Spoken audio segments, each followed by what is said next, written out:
Dada la brevedad del tiempo que se nos ha asignado, yo entro en materia diciendo que el periodo 1958-1986 para el tema del seminario mostraría tres grandes hitos o tres grandes momentos en los que se tomaron decisiones importantes en la materia. En primer lugar, el año 58, con la ley 19 de la época, que introduce una verdadera reforma administrativa. En segundo lugar, la misma reforma administrativa, con otro contenido y otros alcances, se produce en el año 68, con base en una ley de facultades extraordinarias que le fueron otorgadas al presidente Carlos Lleras y que se trabajó simultáneamente con la reforma constitucional del mismo año. Y luego, a mediados de los años 80, está toda la legislación que da origen al proceso descentralizador.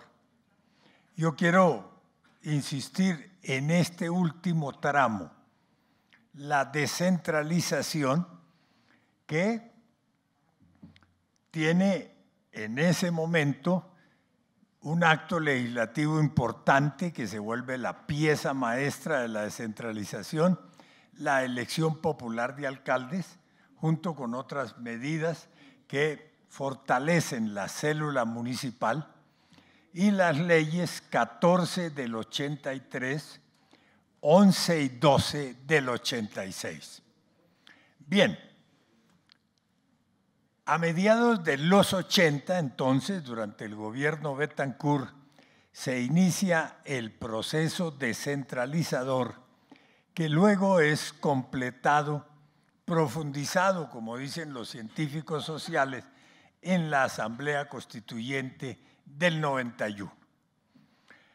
Lo que debe decirse es que ese proceso termina con 100 años de soledad democrática, en la medida en que le otorga a las entidades territoriales y más concretamente a los habitantes de esas entidades territoriales unas facultades fundamentalmente de carácter administrativo para que construyan su propio progreso, para que decidan las obras que contribuyan al mejoramiento de sus condiciones y calidad de vida.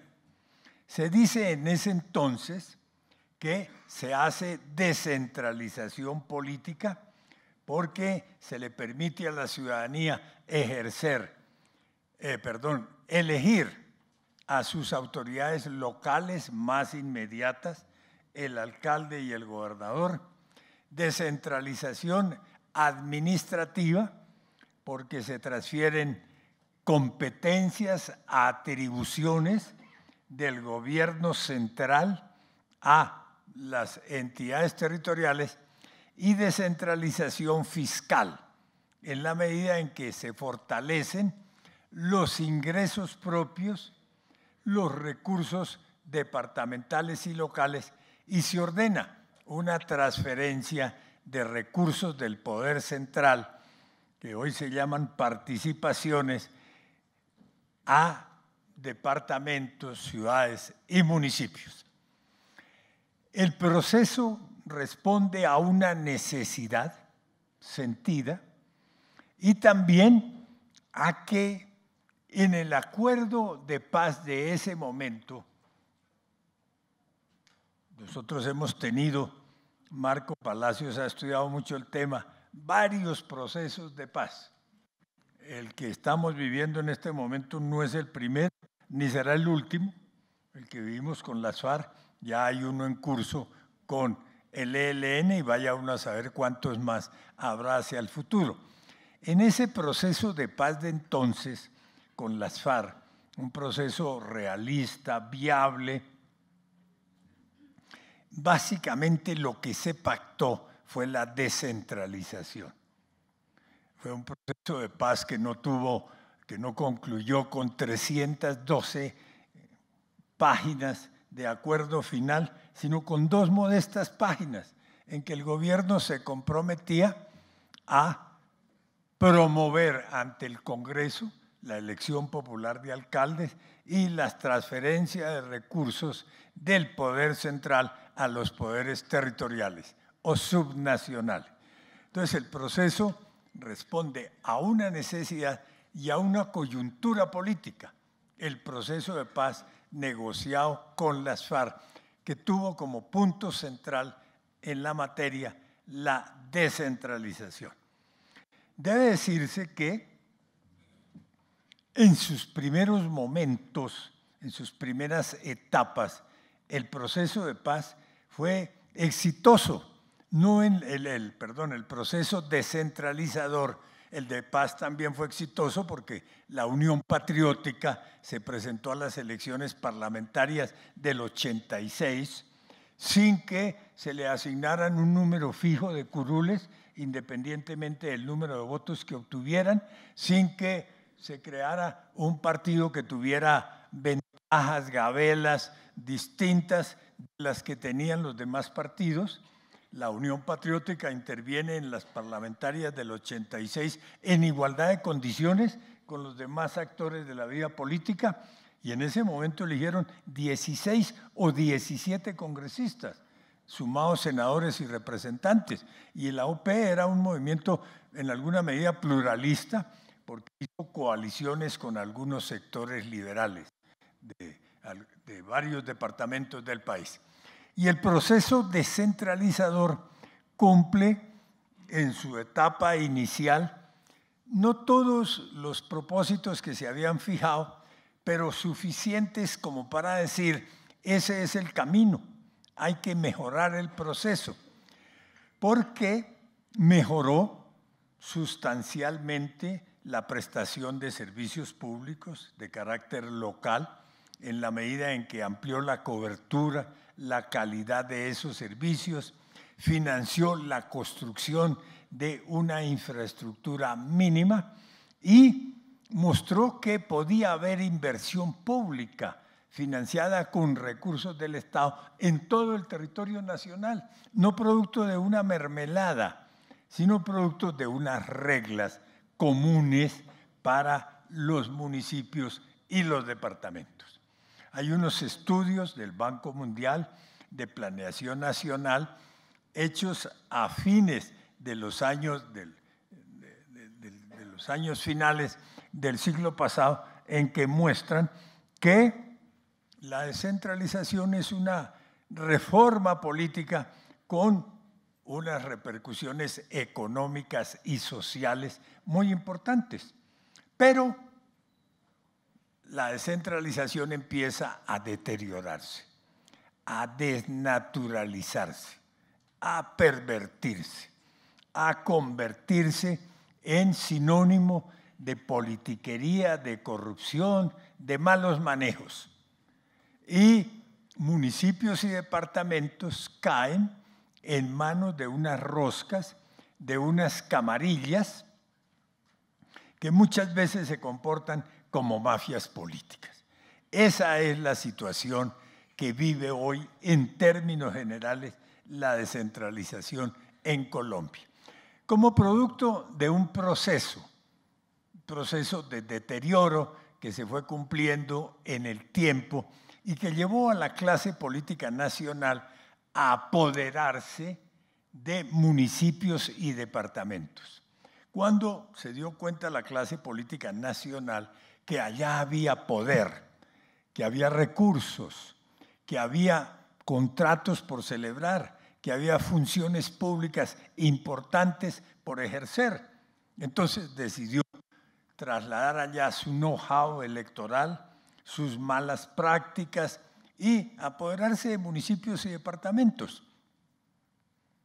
Ustedes habrán verificado que muchos senadores, representantes, eligen con los mismos votos que lo llevaron al Congreso a sus familiares más cercanos, esposas o esposos, compañeras o compañeros, hermanos, sobrinos, como alcaldes, como gobernadores, o lo contrario. Los alcaldes, gobernadores eligen a sus familiares más cercanos como senadores o como representantes. Ahí hay entonces unas especies de clanes familiares que proceden de esa manera. ¿En qué momento, para usar la expresión de Vargas Llosa, se jodió la descentralización? En una de las novelas de Vargas Llosa se pregunta en qué momento se jodió el Perú. Entonces aquí en qué momento se jodió la descentralización. Uno no puede decir tal día, tal hora, por tal decreto, por tal reforma, sino como producto de un proceso que ha llevado a que los actores de la vida pública nacional que han debido entender que la descentralización es un proceso que no se cumple con una reforma constitucional, con una ley, con un decreto, sino que exige un seguimiento permanente para darle nuevos desarrollos, para introducirles las reformas que requieran, los ajustes que demanden en razón de las dificultades que vaya encontrando o de los efectos no esperados que ocasionalmente o de manera permanente se producen. Nada de eso ocurrió. Por el contrario, la clase política nacional, partidos, congresistas, gobiernos nacionales decidieron convivir con esa situación, cohabitar con el deterioro de la descentralización. Ningún ajuste, ninguna reforma, todo lo contrario. Hay que sacar el mayor provecho no del ordenamiento territorial, sino del desorden territorial que hay. Los gobiernos nacionales, no este, pero obviamente este también, pero también los anteriores, cohabitan con ese tema por una razón elemental, porque si plantean algún cambio, alguna modificación, algún ajuste, los parlamentarios le dicen, ah, sí, ¿usted quiere cambiar el régimen territorial? Entonces busque quién le aprueba su Plan Nacional de Desarrollo. ¿Quién le aprueba su presupuesto nacional? ¿Quién le otorga las facultades extraordinarias o los cupos de crédito extranjero? En fin, entonces terminan como prisioneros cohabitando con esa situación. Eso, para terminar, es muy grave en la coyuntura actual, porque a mi juicio el éxito del posconflicto, del llamado posconflicto o posacuerdo, depende de las inversiones que se hagan en los territorios que sufrieron la violencia, que padecieron el conflicto y que el gobierno nacional ha identificado. Dice, son 170 municipios de los planes de desarrollo con enfoque territorial, son 340 municipios de lo que llaman SOMAC, que son unas áreas en las cuales los contribuyentes están autorizados para hacer inversiones con cargo a los tributos que deberían darle al Estado. En fin, todo eso, que sin duda alguna es válido y que requiere una ejecución muy eficiente, porque a través de ese tipo de mecanismos y de otros también es que vamos a lograr que no tengamos más territorio que Estado. Nosotros desde siempre hemos tenido más territorio que Estado, y como en los territorios donde no hace presencia, y es en los territorios donde no hace presencia el Estado, donde el narcotráfico, la guerrilla, la delincuencia organizada ha sentado sus reales. Entonces ahora acordamos la paz, o técnicamente acordamos la terminación del conflicto con las FARC, que es uno de los conflictos, no es el único. Y había necesidad de prever qué iba a pasar en los territorios en los cuales las FARC durante 50 años habían reemplazado el Estado. eran el Estado. El Estado, sus propias leyes, lo que ustedes quieran, pero eran el Estado de hecho. ¿Quién iba a ocupar esos territorios?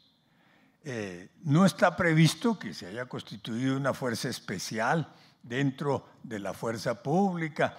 Los constituyentes de 1886 fueron más sabios que los constituyentes de 1991.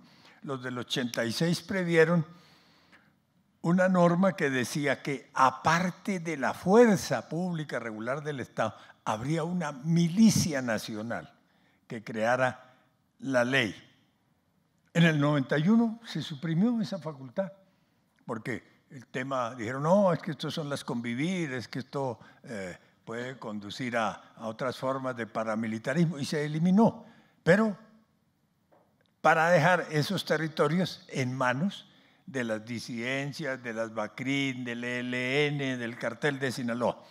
Y lo que es presencia, la otra presencia del Estado, la presencia de servicios, de obras, de infraestructura. Entonces está en lo que yo decía, los planes de desarrollo territorial, las zonas SOMAC, 340 municipios.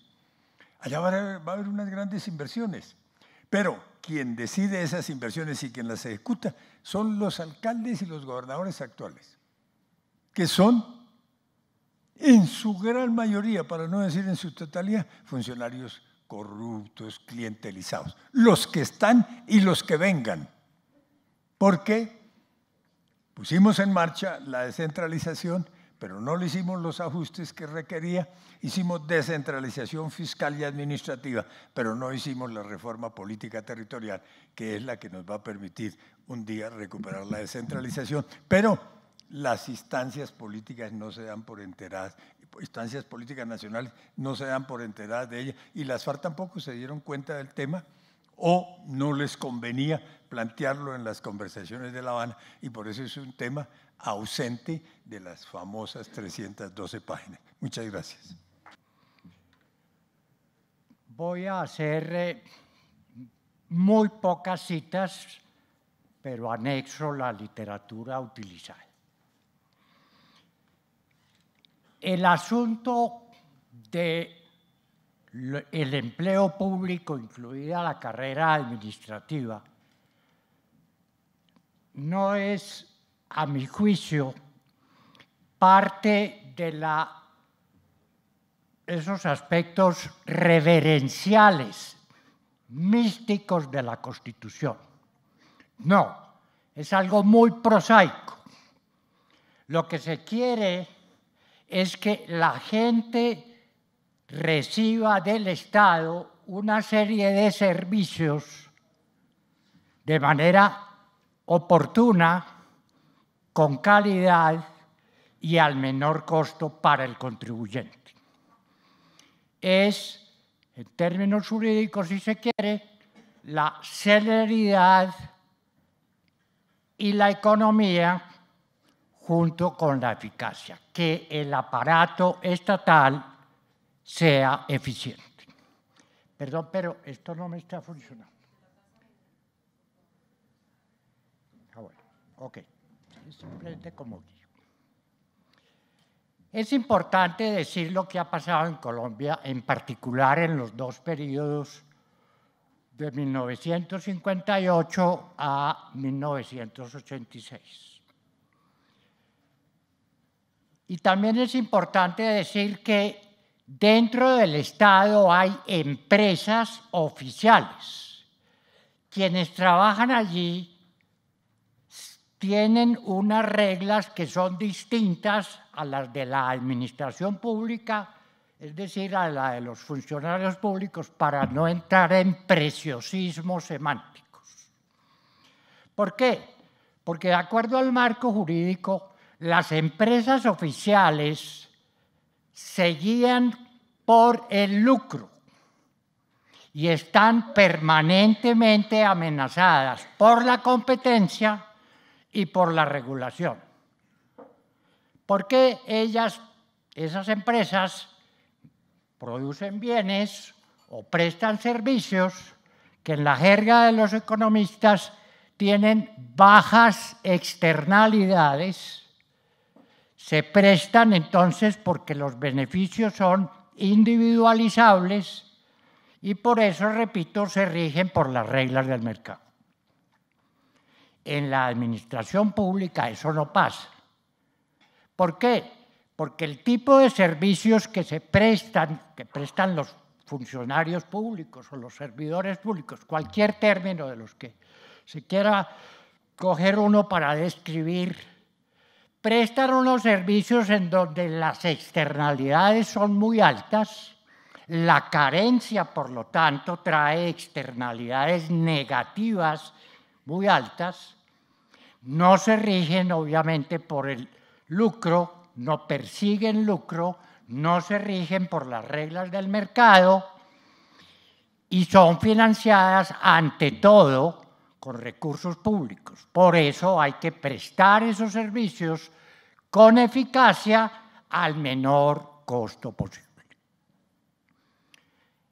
En los 80 años, y la profesora Rocío pues, nos hizo provocar del estudio que está por publicar, pero en estos 80 años realmente ha habido varios intentos de profesionalizar eso que llamamos la carrera administrativa, con una constante en la cual voy a insistir brevemente en esta breve exposición, que el foco ha estado sobre la estabilidad laboral. Bueno, en 1958, la ley respectiva fue coherente, ya lo ha mencionado la profesora Londoño y Jaime Castro, fue coherente aquella ley con el plebiscito de 1957, que lo que buscó fue poner fin a la feroz lucha entre liberales y conservadores, cuyo combustible, si no el único, desde luego, pero sí de los más importantes, fue la lucha por el botín burocrático. Entonces, por eso, a la paridad entre los dos partidos tradicionales, la propia norma constitucional aprobada en el 57 por plebiscito, sacó expresamente a los funcionarios de carrera, diciendo que ahí solamente regiría el mérito, o por lo menos eso decía la norma constitucional y la ley que la desarrolló.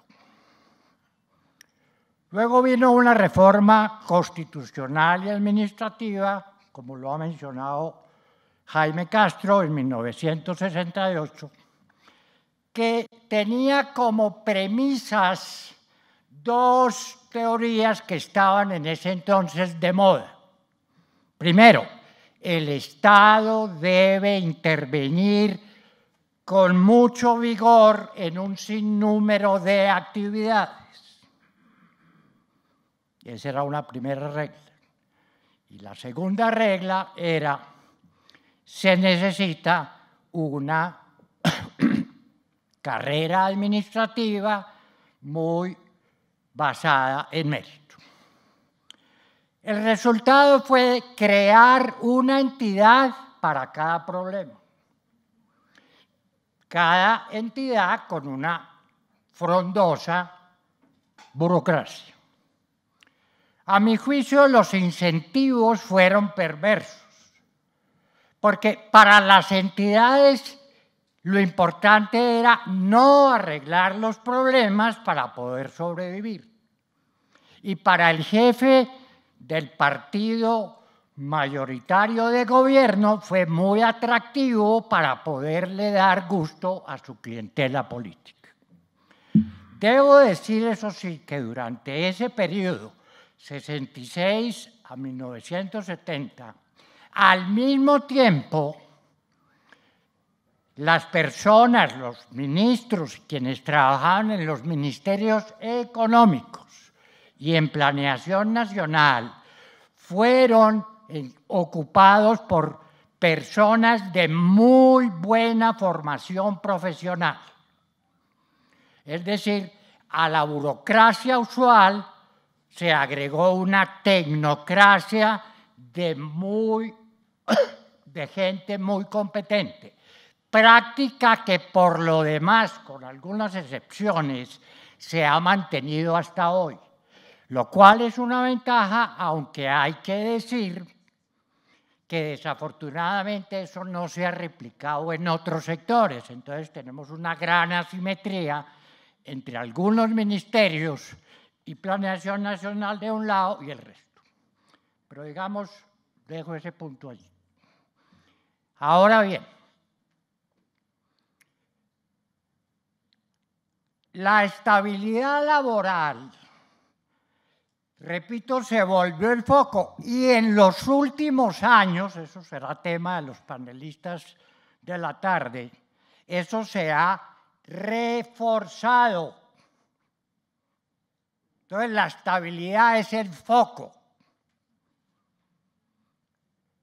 Hay un enfoque alternativo a ese, que es flexibilidad laboral e incentivos de verdad. ¿Qué ha pasado en los últimos 25, 30 años? En la Unión Europea, por una parte, y en los países de la OECD, por otra. Se ha desplazado el objetivo de la función pública, o como se quiera llamar, es a flexibilizar y no a garantizar el empleo de por vida. Segundo, lo que se han diseñado es incentivos asociados a evaluación periódica de quienes están, que en la jerga regulatoria, los que han ingresado, se les llama, y les voy a emplear ese término por los minutos que me quedan, los incumbentes, los que ya están. En vez de protegerlos, se les amenaza, empleo deliberadamente la palabra, con que tienen que estar sometiéndose a evaluaciones periódicas. Es una alternativa. Luego viene un punto que nada tiene que ver con esa época, que no existía, pero sí lo menciono. La inteligencia artificial. En algún momento puede que multitud de tareas que hoy desempeña la burocracia oficial sea desempeñada por robots con mayor rapidez, precisión y a menor costo. Puede que ocurra, puede que no, pero vale la pena, creo yo, prepararse. Entre otras cosas porque no ocurriría solamente en el empleo público, también en la producción de bienes, en la prestación de servicios privados o públicos, en oficios de los médicos, de los diseñadores, de los constructores y de los abogados. Eso tendría unos efectos disruptivos importantes, para lo cual, pienso yo, vale la pena que los gobiernos se preparen. Me anticipo a los panelistas de la tarde con dos sugerencias. Desde 2010, un poco antes, un poco después, se han dado pasos en la dirección correcta. Por ejemplo, ya no se emiten tantas resoluciones, sino que se adoptan guías y manuales que ayudan a la iniciativa de los gerentes públicos. La OECD en 2014 y 2017 para Colombia, lo que dice, ahí en la presentación traigo la cita exacta de 3 líneas, pero lo que dice es hay que avanzar más en que las evaluaciones no sean meramente formales, se ha avanzado, pero hay que seguir, y en que los incentivos sí sean los correctos. La Comisión de Gasto Público de enero de este año va en la misma dirección y específicamente resalto que dice que debería aplicarse el sistema de mérito a los ascensos. De esa manera, si seguimos, como diría yo que es aconsejable que siga no solo este gobierno que empieza el 7 de agosto, sino los siguientes, se ponga el acento en eso. Es cierto, y el doctor Castro fue modesto en decir que durante el periodo 82-86 se avanzó en la descentralización. Lo que él no dijo, pero debo decirlo, es que él fue el motor, diría incluso que por tan motor como el propio presidente Betancourt en la descentralización. Ya lo dijo él, y es claro, elección popular de alcaldes y normas que modernizaron las competencias y recursos. Lo otro ya él lo dijo. Lo que sí hay que decir, extendiendo el periodo hasta el 88, es que en materia de servicio civil, como se decía entonces, fue desafortunado a mi juicio. Se despidió una ley en el 87 que permitió la inscripción automática a quien no tuviera o no tuviera requisitos. Para 1986, de los 600,000 empleados públicos nacionales, había 100 y pico mil en carrera, pero 90,000, ahí pongo la fuente, un estudio de Ramírez de la Universidad Nacional, de esos 100,000 inscritos, 90,000 habían entrado sin mérito en los 2 años anteriores. Por último, es importante, a mi juicio, avanzar más en lo que ya se ha iniciado. Y también traigo una cita de Falcao Martín, profesor brasileño, que dice: no basemos las reformas en normas jurídicas y coercitivas. Démosle prelación, dice el profesor Falcao Martins, a la gestión.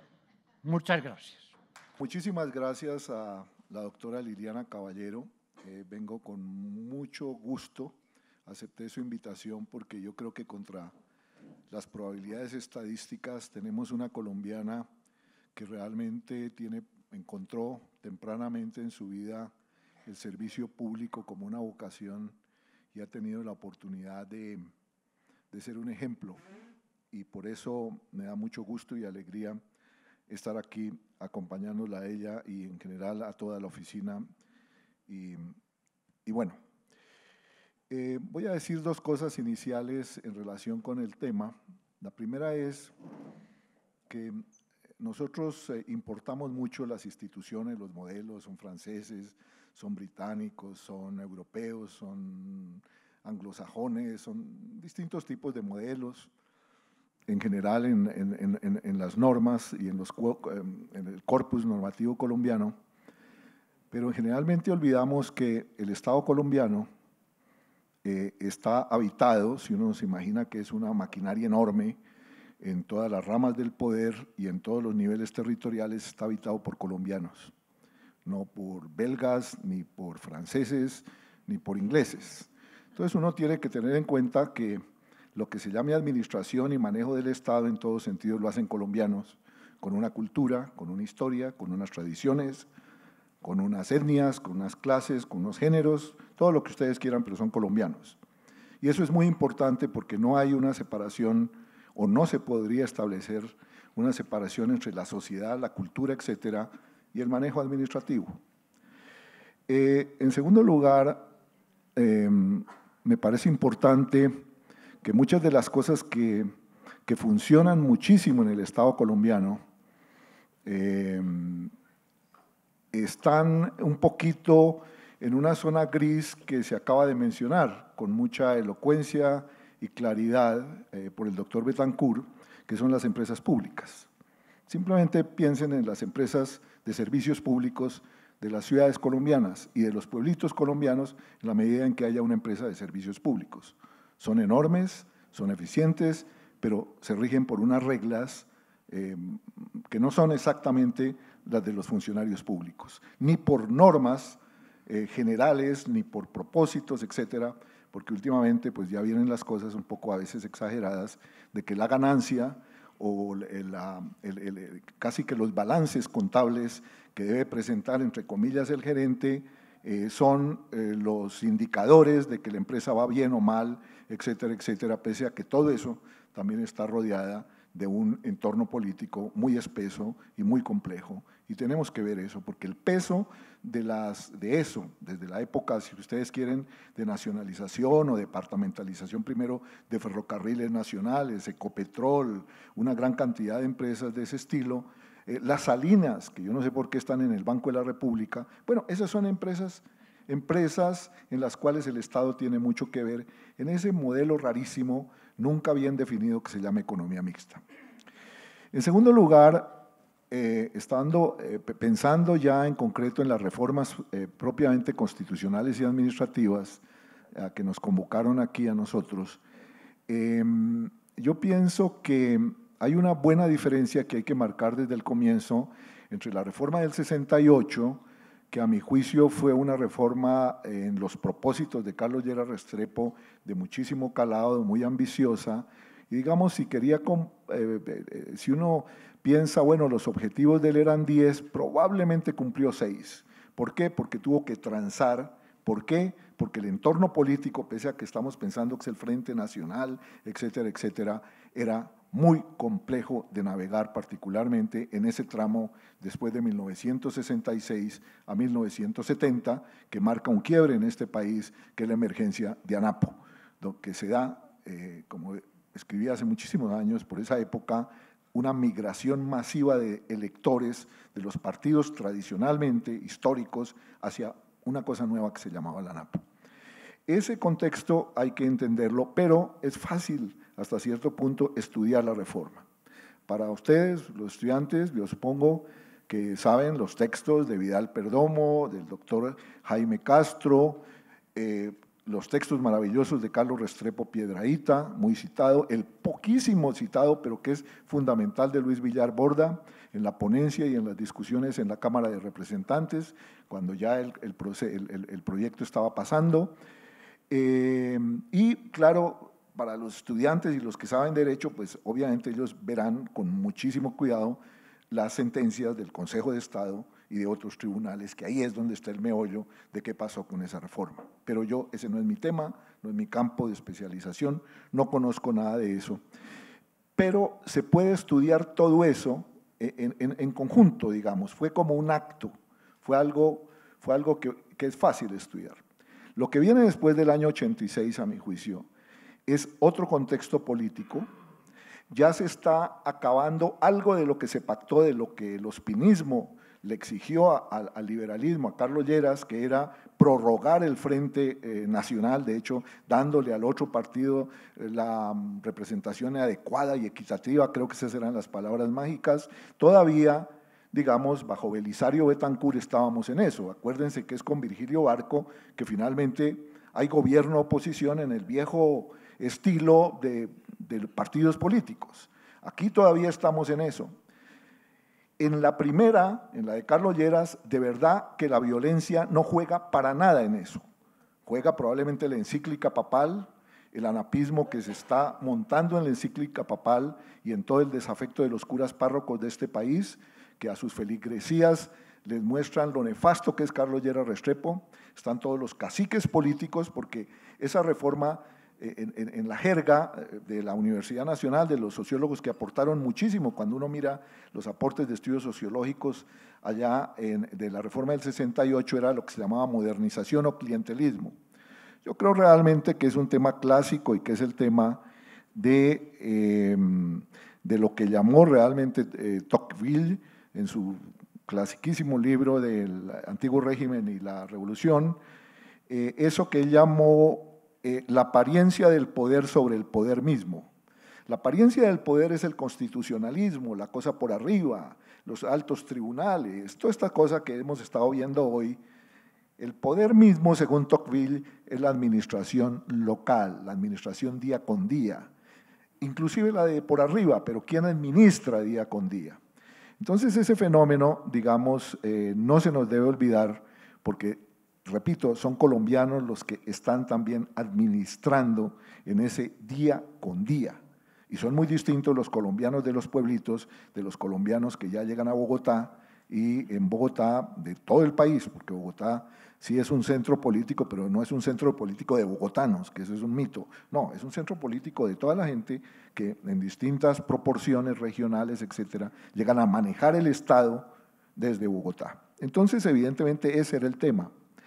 Pero cuando uno mira ya qué es lo que está ocurriendo en el 86, yo creo que ya ahí sí hay violencia. Es el asalto al Palacio de Justicia. Y es la respuesta de un régimen que queda bastante deslegitimado después, que tiene de un lado una vertiente conservadora, Álvaro Gómez Hurtado, y en general los conservadores pidiendo la elección popular de alcaldes, porque simplemente ellos cuentan municipios. En los 800 y pico municipios, nosotros somos casi tantos o más que los municipios liberales. Podemos manejar municipios tanto como los liberales. Y viene esta cosa que es inevitable. Pero claro, eso es un poco el comienzo. Luego la Constitución del 91 pone los gobernadores, lo que se llamó el federalismo, y sobre eso quiero terminar, con esa noción. Porque se olvida también la tecnocracia.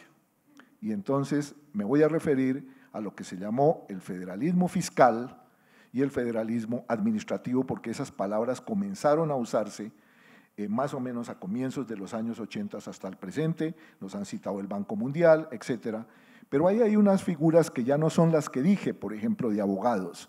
No, son economistas que están ¿en dónde?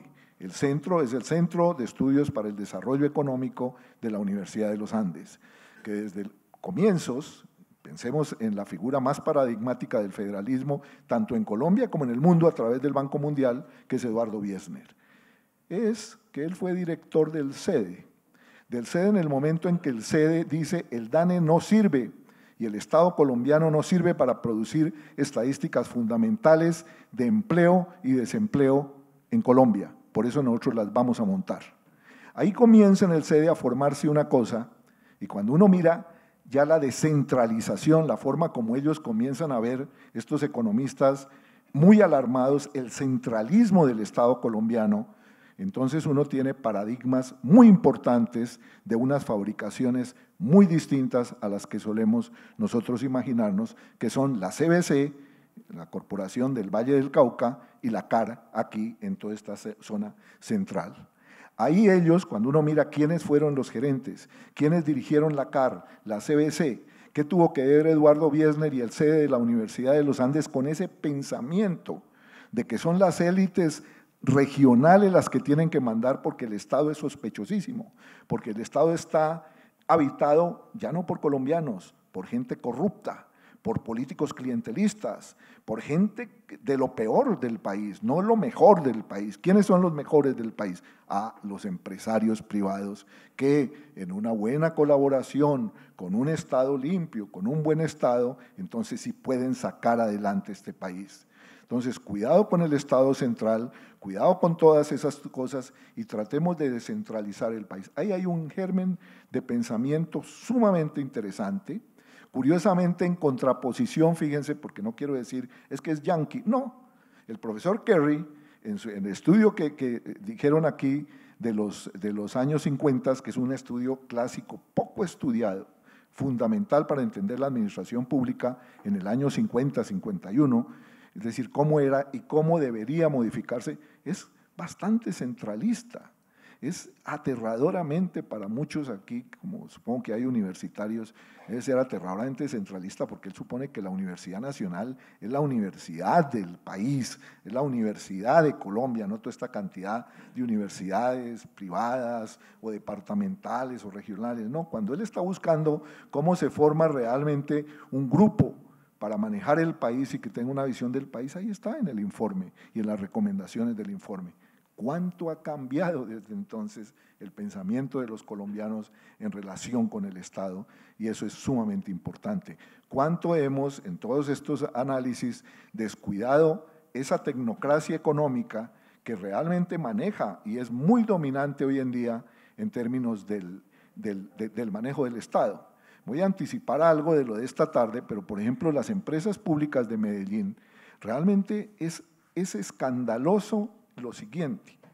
Las empresas públicas de Medellín, que yo creo que son un modelo extraordinario de juntar teléfonos, electricidad y acueducto, agua, en una sola empresa, claro, muy manejada, si ustedes quieren, por la élite de Medellín, por supuesto, pero era una élite que, por ejemplo, decía, para el servicio del agua, nosotros no le podemos quitar el agua a los pobres, nosotros no vamos a cobrar el agua a los pobres, nosotros no vamos a cobrar ciertos servicios públicos porque son como derechos, si ustedes quieren, morales de la gente a tenerlos. ¿Por qué? Porque habitan este mismo espacio social y territorial, espacial, geográfico que nosotros. Es decir, si queremos un tejido social como debe ser, pues vamos, no, ya poco a poco esas empresas comienzan a manejarse con esos criterios empresariales, con esos criterios de la ganancia, con esos criterios del balance a fin de cuentas, y bueno, ¿cómo así que los pobres no van a pagar el agua?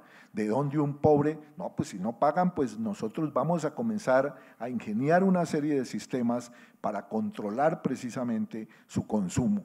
Bueno, a eso realmente… A eso es a lo que también tiene que estudiar cualquiera que mire cuál es la función pública, qué es lo que está ocurriendo, porque todo esto se hace en nombre del público, en nombre del bien común.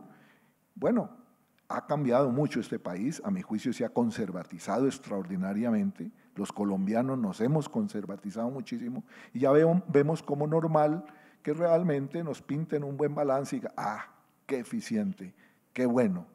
Eso es lo que nosotros tenemos que hacer y ciertos propósitos que son los fundamentales de la convivencia humana, de lo que pensaron esas personas que nos parecen tan anacrónicas como Carlos Lleras Restrepo, bueno, ya yo creo que ese señor vendría aquí cuando vería eso, que quedaría aterrado realmente de este nuevo panorama tan del mercado, tan del egoísmo privado, es decir, tan antirrepublicano, porque la república implica que nosotros como individuos nos sentimos parte de algo que es común y tenemos que manejarlo así cuando pensamos lo público.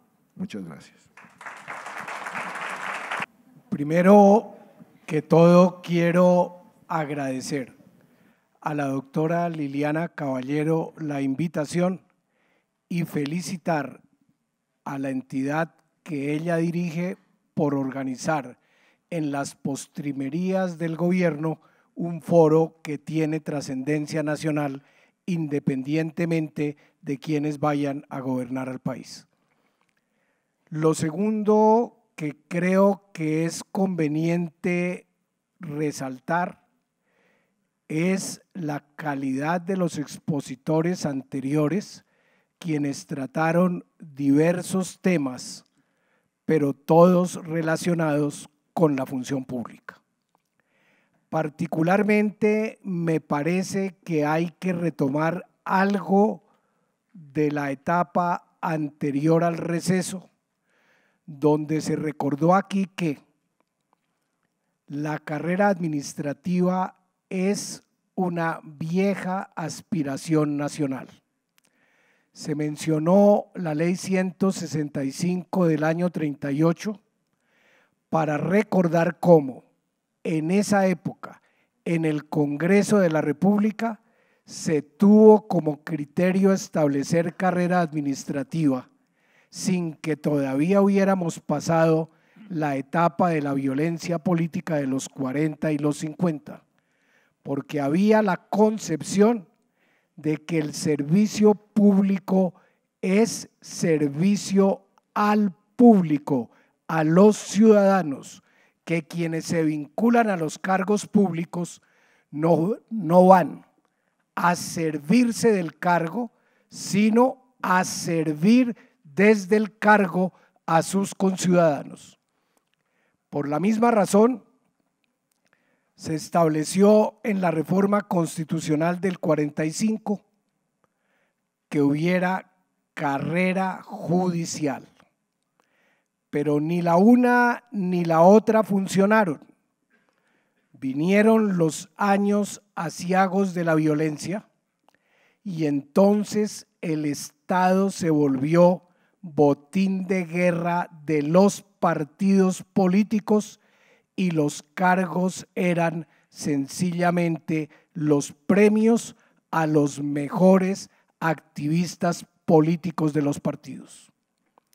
No de otra manera nos explicamos cómo, en la alusión que se hacía por el doctor Jaime Castro al año 58, y queda claro que a la ley 19 del 58 la antecedió el acto legislativo del plebiscito. En el artículo 7º de ese acto legislativo hubo que decir algo que todavía invita a reflexionar, y es que para la determinación de la provisión, de la remoción o la destitución de los servidores públicos no se tendrá en cuenta su filiación política. Eso explica que esa misma ley 19 creara la Escuela Superior de Administración Pública, a la cual creo que es necesario hacer mención, siquiera de manera tangencial, pues en el gobierno de Alberto Lleras fue ideada precisamente para formar a los servidores públicos. Y claro que está atada la formación de servidores públicos para prestar servicios a sus conciudadanos con la carrera administrativa y con la creación entonces del departamento administrativo que se encargara de esa función. Me parece que esto habrá que tenerlo en cuenta porque a pesar de ello, la carrera administrativa no arrojó los resultados que en ese momento se esperaban. Y no los arrojó porque hubo la repartija de los cargos durante la época del Frente Nacional y la discriminación también para algunos cargos por razones de orden político, pese a que estaba expresamente prohibida por el artículo 7º de la reforma plebiscitaria. Es claro que en esa época nefanda tuvo que reclamar el expresidente López, en ese tiempo jefe del Movimiento Revolucionario Liberal, que los opositores también tuvieran, fue su expresión, un puesto bajo el sol, que a ellos no se les discriminara por ser opositores, que se tuviera en cuenta que allí también había colombianos con formación suficiente para prestar el servicio público, y en eso hay que hacer especial énfasis ahora, no sea que los triunfalismos políticos arrasen con los pocos progresos que hemos tenido. Me parece que hay que recordar igualmente cómo de los años 76 a 87 se consideró que la carrera administrativa era contraria a la eficiencia, pero además una fuente de perturbación del orden público. Y por eso se autorizó en la ley 61 del 87 flexibilizar la carrera administrativa, de tal manera que aumentaron los cargos de libre nombramiento y remoción, y hubo necesidad de que esa ley fuera expresamente declarada inexequible para intentar restablecer la carrera administrativa. La carrera administrativa, podríamos decir, si tecnifica la prestación de los servicios algo en lo que no se ha hecho suficiente énfasis, permite que el Estado sea más eficiente. Lo que no podemos nosotros es llenar los cargos de carrera administrativa con quienes no estén preparados para hacerlo y no hayan llegado sino con la vía de las recomendaciones políticas. Aquí se ha hecho mención de Carlos Llera Restrepo y recordemos cómo esa expresión clientelismo para combatir esas corruptelas en la administración pública fue precisamente una de las banderas que se esgrimieron en la publicación periódica de Nueva Frontera. Claro que se aludió también a la descentralización. La descentralización es necesaria porque en Colombia necesitamos, todavía se debe, en la Constitución del 86, de férreo centralismo de carácter político y de estirpe confesional, se ofreció a los colombianos que habría descentralización administrativa y no la hubo durante todo el siglo XX. Lo que hubo fue una férrea centralización. Vino así en los años 80, en el año 86, la reforma constitucional que estableció la elección de alcaldes. Y la elección de alcaldes tuvo un buen propósito, pero hoy por hoy se ha vuelto esa elección de los alcaldes un factor de corruptela. De corruptela no en la medida en que se respete la votación popular, sino en que se distorsiona la voluntad popular para obtener esos cargos a través de los cuales luego se incumple el mandato constitucional de que haya eficiencia, celeridad, economía, transparencia en el ejercicio de la función pública. De manera que allá debemos llegar. Creo que lo de la elección de gobernadores corre con una suerte parecida, pero no son malas ni la elección de gobernadores ni la elección de alcaldes en sí. Lo que existe es corruptela en los partidos políticos y hay que decirlo así, en grupos de presión que se apoderan de los cargos públicos para satisfacer de esa manera objetivos no políticos, sino puramente clientelares. Observen cómo por ese camino hay algo que el doctor Palacio acaba de resaltar. Se piensa entonces poner por encima la administración privada, el sector privado, de lo que es el Estado. Eso, a mi juicio, sería demasiado peligroso. Se quiere entonces asociar eficiencia con Estado pequeñito, eficiencia con Estado que no intervenga. Eso no es correcto. Él así lo denunció, me parece que está en lo cierto. Lo que tenemos es que fortalecer al Estado, fortalecer la descentralización, fortalecer el servicio público, fortalecer esta entidad de la función pública y hacer que la Escuela Superior de Administración Pública muestre cada vez mayor eficiencia en la preparación de los servidores públicos que se necesitan a nivel municipal, a nivel departamental y a nivel nacional. Creo que esa es una pequeña contribución en este foro y como el tiempo está medido, por ahora dejo ahí.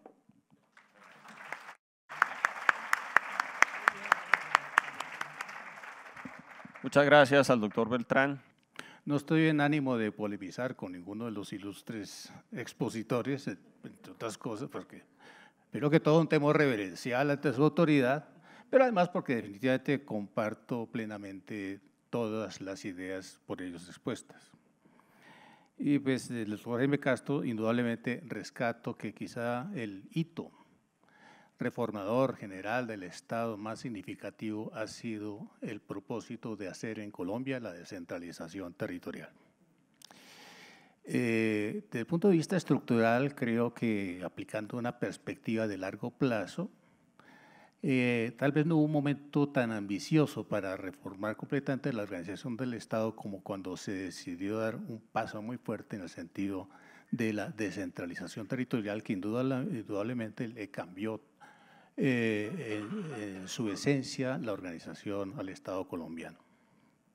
Entre otras cosas, y el mérito de Jaime Castro en esto es muy importante, yo alcancé a ser testigo de cómo el doctor Castro engatusó al presidente Belisario Betancur para que patrocinara en el Congreso una reforma constitucional de inspiración netamente liberal, en donde además paradójicamente el liberalismo quiso oponerse a que avanzara esa propuesta de elección popular de los alcaldes. Esa década de los 80 fue trascendental desde este punto de vista, a punto tal que la Constitución del 91 no hizo reforma municipal, porque esta ya se había hecho en la década anterior. Tampoco hizo reforma departamental, porque el propósito de la constituyente era acabar con los departamentos. Pero como estos sobrevivieron, conservaron intacta la institucionalidad que venía precisamente de la década de los años 80. Luis Ignacio tiene absolutamente razón en relación con los problemas que ha atravesado el propósito nacional de consolidar una carrera administrativa. Es muy interesante cómo él señala que en el fondo la política y la legislación sobre carreras se ha enfocado hacia la estabilidad laboral, a lo cual yo agregaría también que por las restricciones de esa legislación también ha habido un evidente propósito de permitirle al poder político el control y la administración de las nóminas oficiales. De manera que esta en realidad ha sido una intención ya muy antigua, una vieja aspiración, como se ha dicho también aquí, pero también ha sido motivo de una relativa frustración nacional. Habrá que seguir empeñándose en ese propósito de profesionalizar el servicio público. Pues la muy densa exposición del doctor Marco Palacios, que se tiende a tantísimos aspectos de la historia y de la vida y de la sociedad nacional, pues me dificulta muchísimo hacer un comentario. Sin duda alguna, él señala, por ejemplo, la estructura federal que tiene el país y de cómo se ha desatendido ciertamente esa vocación que tiene la sociedad colombiana hacia las autonomías territoriales, hacia la diversificación regional, imponiéndose férreamente un centralismo que beneficia pues, a castas políticas tradicionales, de cómo ciertamente hay que fijar mucho más la atención en la tecnocracia económica y de cómo ha habido retrocesos en esa conciencia social que desde la perspectiva de la economía y de la política ha querido orientar la acción del Estado. Y pues me llama la atención que él evoca con una cierta nostalgia la importancia que en este sentido tuvo la figura ciertamente fulgurante de Carlos Lleras Restrepo en un momento muy importante de nuestra historia. Pero la verdad es que yo no venía preparado para tocar estos puntos, sino puesto que este módulo se llamó Hitos del siglo XX, desde 1958 hasta el 86, pues quisiera en estos últimos 5 minutos hacer un comentario sobre la reforma administrativa de 1968. Esa reforma administrativa corrió paralela con una reforma constitucional que se concentró mucho en la reforma al Ejecutivo y al Legislativo. Fue una reforma que se concentró en la parte orgánica de la Constitución. y que ciertamente puso orden en la casa en relación con el Estado hasta entonces muy desbaratado, muy descoordinado, que derrochaba en duplicación de funciones y olvidando prioridades y olvidando que el servicio debe ser financieramente sustentable, frente a todo lo cual entonces se introdujeron criterios de ordenación y de coordinación y de control que no tenían hasta entonces precedente, con lo cual entonces Colombia, gracias a esa reforma general de la organización del Estado, realmente tuvo una primera experiencia de modernización frente a una organización institucional muy tradicional y muy ineficiente. Vinieron ciertamente ideas muy poderosas del exterior para inspirar esta reorganización institucional, que además tiene precedente muy importante y muy determinante también en las reformas administrativas que arrancan del plebiscito y de la Ley 19 de 1958, como aquí lo observó muy bien el doctor Jaime Castro. Ahora bien, sin duda alguna, esta es ocasión para recordar la figura egregia del doctor Jaime Vidal Perdomo, quien sin duda alguna arrojó las luces más importantes para configurar lo que debería ser la nueva organización de la administración. Vidal Perdomo, quien había realizado estudios en Francia, en París, ya en 1961 publicó su primera edición del Derecho Administrativo, de tal manera que cuando Gerard Restrepo asume el gobierno, Vidal Perdomo estaba precedido ya de una posición académica consolidada como investigador, como hombre estudioso y un experto en el campo en el cual precisamente el gobierno de Restrepo quería hacer las más grandes reformas. Así entonces, esta reforma administrativa logró conciliarse con la constitucional en 1968, porque antes de que Lleras ganara las elecciones, él había constituido unos grupos de trabajo en donde se encontraba Vidal Perdomo, entre muchas otras personalidades del mundo académico, del mundo jurídico y del mundo político.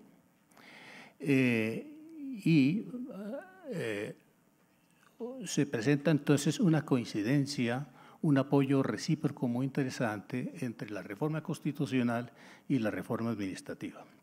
Son muy escasos los recuerdos personales que yo tengo de las reformas de ese año,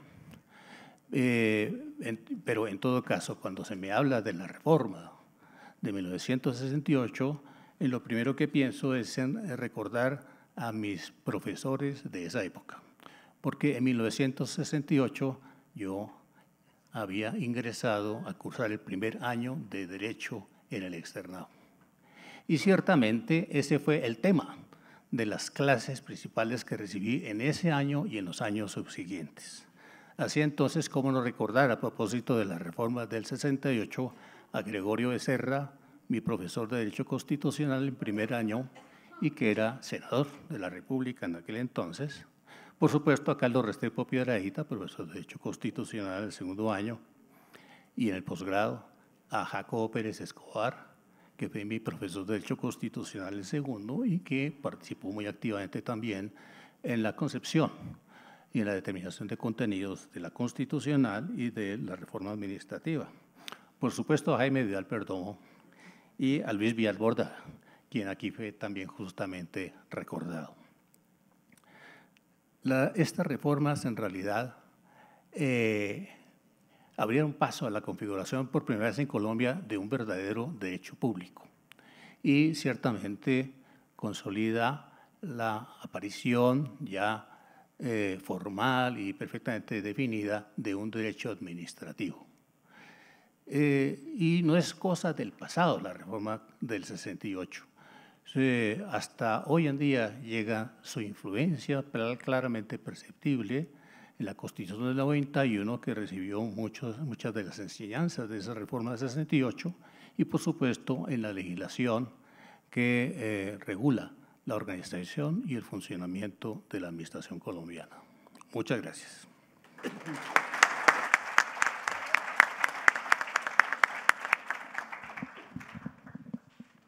Muchas gracias al doctor Augusto Hernández. Y concluyo yo en 5 minutos. Quiero hacer algún comentario que me parece pertinente sobre lo que han esbozado nuestros ilustres invitados. Yo me voy a referir a la idea que tenemos en Colombia de los departamentos administrativos. Cuando uno estudia Derecho Administrativo en Colombia, siempre nos dice los departamentos administrativos se crean para cumplir funciones técnicas. Pero eso es lo que dicen todos los autores de Derecho Administrativo.